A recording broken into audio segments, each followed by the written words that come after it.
Absolutamente todos podemos desarrollar gravitas.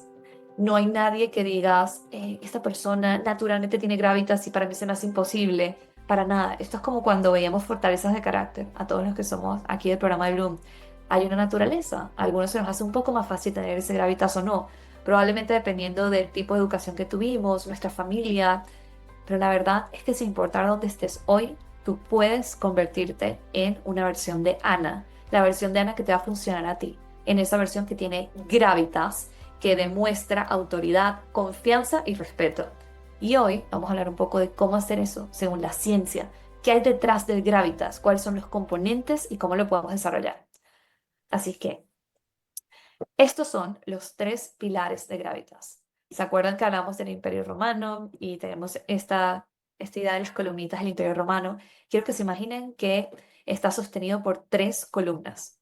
La primera es presencia. De hecho, André, cuando comenzó la sesión y preguntaba qué significa gravitas para ustedes, no recuerdo bien si fue André o alguien más, puso estar. Sí, la presencia es el primer factor. Ahí, ya, el primer pilar, presencia. Quiero que pienses en el efecto faro para pensar en la presencia. ¿Qué significa el efecto faro? Imagínense que es un barco, están en este océano, están navegando. ¿Y qué hacen los barcos con los faros? Se dejan guiar para ver si ya es hora, como si están iluminados, dónde está el puerto, hacia dónde deben dirigirse. Lo mismo pasa con la presencia. La presencia no es más que sentir, me siguen, están atentos a mis señales y a mis movimientos.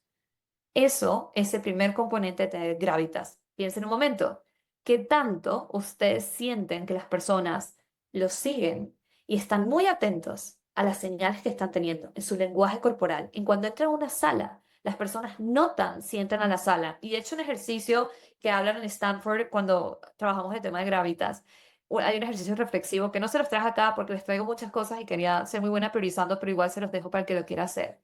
Y el ejercicio era en las próximas reuniones que tengas, siempre nota cuando entras a esa sala cómo sentiste a las personas. ¿Voltearon a mirarte o ni voltearon? ¿Te saludaron o ni te saludaron? Y eso te va a permitir a comenzar a medir tu presencia. Y esto aplica no solamente cuando vamos a una sesión presencial, sino incluso online. Cuando yo entro online a una sesión, las personas cambian sus gestos, me saludan o pasa desapercibido. Entonces, eso es el efecto faro. Ahora nos vamos a el segundo, que es la comunicación, el segundo pilar. Este le llamamos el efecto tráiler. ¿Por qué efecto tráiler? ¿Qué pasa en un tráiler cuando estamos viendo una película? El tráiler es conciso, nos engancha, va a lo más importante y genera una emoción en nosotros. La manera de comunicarse de alguien que tiene gravitas es como si estuviera en un tráiler. Entonces, ¿eso qué quiere decir? Y háganse la pregunta. Siento que cuando me comunico, mis palabras generan un efecto en los demás, generan un impacto, una emoción. Siento que son accionables. Siento que las personas están atentas a mis palabras, como estarían atentas a un tráiler. Y el tercer pilar, y yo creo que para mí, yo diría, este ha sido de los más complejos de desarrollar, pero también de los más importantes a desarrollar, es la convicción. Y a este le decimos el efecto Everest. ¿Por qué Everest? Porque hace referencia a estas montañas, estos desafíos gigantes, y cómo, como líder, yo lidero ante ese desafío, ante ese Everest. Entonces, cuando algo está pasando, las personas me creen, toman en serio mi punto de vista, acuden a mí cuando las cosas van mal, permanecen subiendo el Everest porque están siendo guiados por mi presencia. Incluso cuando el Everest se puede sentir incómodo, doloroso, difícil, esto es convicción. Así que ahora vamos a pasar a entender cómo podemos manejar esos tres pilares. Pero para hacer eso, primero quiero pedir dos voluntarios. Chicos, esto va a ser muy sencillo. Entonces, vamos a la siguiente. Ok, vamos a hablar del primer pilar que dijimos que es presencia. Hay dos palancas, hay muchísimas, pero voy a entrar con las dos que son más sencillas en presencia para que ustedes puedan comenzar a ver cambios. La primera palanca es la postura del CEO. ¿Eso qué quiere decir? Y esto es algo que podemos aplicar en nuestro día a día en cada sesión de Zoom o en cada sesión que tenemos presencial. La postura del CEO habla de que La manera en que nuestro cuerpo, o sea, nuestro lenguaje corporal está en el momento de cada reunión va a afectar nuestro tono de voz y lo que los demás perciben de nosotros. Si nos perciben como alguien segura o seguro de nosotros mismos, o si nos perciben como alguien que en realidad no tiene tanta seguridad en lo que está diciendo, no es tan válido o tan creíble. Que de nuevo, Gravitas comienza con esa sensación de le tengo respeto. Así que todos juntos vamos a hacer, no los estoy viendo a todos porque no todos tienen cámara, pero les voy a pedir en este momento hacer la postura del CEO. ¿Y cómo funciona? Ustedes van a ponerse cómodos, van a poner los hombros hacia atrás.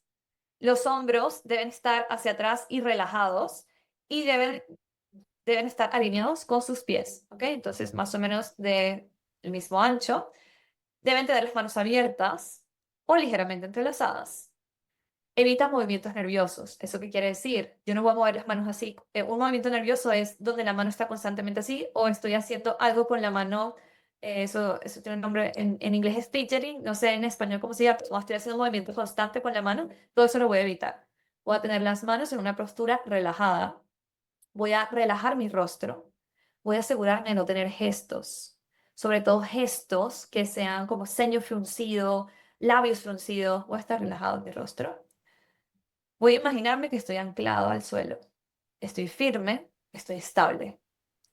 Esto no solamente se reconoce como la postura del CEO, se le conoce también en inglés como power posture, postura de poder. Y la idea es que nos volvamos cada vez más conscientes de esta postura de poder. Y sin importar si estamos en una llamada en Zoom o si estamos presencialmente, la mantengamos en cada interacción, que es importante también, y a mí me ayuda mucho, imaginarme como si tuviera un hilo en la punta de la cabeza que me está estirando para asegurar que mi espalda está recta. La espalda recta es para mí mi directriz de que tengo bien mi postura de poder, ¿ok? Eso es lo primero. Mantener esa postura de poder brinda presencia. Lo segundo, la pausa del poder. Estamos acostumbrados a hablar de forma rápida, sobre todo en Latinoamérica, sobre todo los venezolanos. Yo soy venezolana y en Venezuela se habla como si tuviéramos un cohete. Entonces, ¿qué nos dice el concepto de gravitas? Que es importante hacer una pausa cuando nos comunicamos. La pausa, ese silencio, da una sensación de asertividad y de poder. Fíjense que los políticos, cuando se comunican, van haciendo pausas después de cada palabra. Eso no es en vano, eso es parte de esta sensación de gravitas. Así que entender el segundo concepto, el segundo pilar, y luego vamos a volver a hacerlo. Porque ya tienes bien construido el de la postura y el de la calma. Vámonos al segundo pilar, que es la comunicación. Hay tres palancas en la comunicación. Muchas de estas le hemos hablado en Bloom, por ejemplo, la primera, que es síntesis, síntesis y síntesis. ¿Qué quiere decir esto? El 99% de los mensajes que comunicamos se podrían decir en la mitad o menos, en la mitad del tiempo, con la mitad de las palabras, porque son pocas las ideas principales y tendemos a decorarlas mucho. Entonces, esto lo haremos en Bloom. ¿Cuál es la manera correcta de comunicar ideas para tener gravitas? Comenzar con lo más importante, con la conclusión, con el aprendizaje, con la síntesis. Y a partir de ahí, construir con mis argumentos de apoyo y mi data o lo que yo quiero utilizar para que esa opinión que tengo gane fuerza. ¿Cuál es la recomendación que nos hacen en los programas que buscan que desarrolles esta habilidad de síntesis?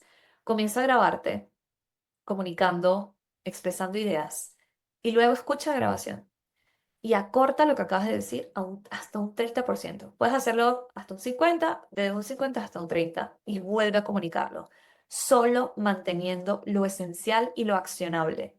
Algo que a mí no se me ha olvidado, porque toda la vida estoy interesada en el concepto de gravitas, es que mi mentor, que es el CEO de Autolab, Salvador Cepeda, me dijo una vez, todo lo que sea informativo pudo haber ido en un correo. Nunca traigas algo informativo a una reunión, te quita autoridad. Solo trae a la reunión algo que va a generar una acción, algo que tiene una intención. Entonces recuerden eso. Cuando se comuniquen, olviden de estar diciendo cosas informativas, a menos que se lo pregunten. De lo contrario, eso puede ir escrito. Cuando ustedes se comuniquen, busquen cuál es, cuál es la idea esencial que va a generar un cambio, un impacto, una emoción en alguien más. Lo segundo, la regla de tres. La manera en que el ser humano digiere la información tiene algunos tips o hay algunas formas para que esa manera en que la digerimos sea más práctica, más amable. Uno de esos es que nos gusta pensar en tres. Nos encanta cuando alguien dice, por ejemplo, estos tres pasos. El hecho de que esos videos de Instagram que vemos todo el tiempo digan, te voy a enseñar tres cosas que puedes comenzar a hacer diferente. No, no es algo casual. Es que nos gusta pensar de esa manera, atrae nuestra atención cuando alguien nos habla de una estructura en tres partes. Así que otro tip para aumentar el gravitas a través de una comunicación efectiva es, trata de pensar, esto que voy a decir, ¿cuáles son sus tres pilares? Piensa en el workshop que estoy dando yo hoy. Comencé con tres pilares. Eso los ayuda a ustedes a estructurar y decir, ok, voy a engancharme, vamos por el segundo. Como cuando te comunicas hablas de tres. Y esto aplica para todo. Incluso en mis check-ins, yo inicio diciendo, esto es lo que tengo en mente. Hay tres cosas que les quiero compartir. Eso es un ejemplo, ¿cuál te sirve a ti? Y lo tercero, y esto se llama la técnica BBC News, como noticias de BBC, el canal británico. Cuando los interlocutores del canal británico de noticias los entrenan en cómo comunicar esas noticias, les dicen que es importante, al final de todo lo que dicen, tener un tono de voz más bajo, más grave y lento. La última palabra va lento. ¿Qué es distinto de este BBC News tono comparado con cómo nosotros nos comunicamos en el trabajo? Piensa que cuando ustedes están comunicando una idea,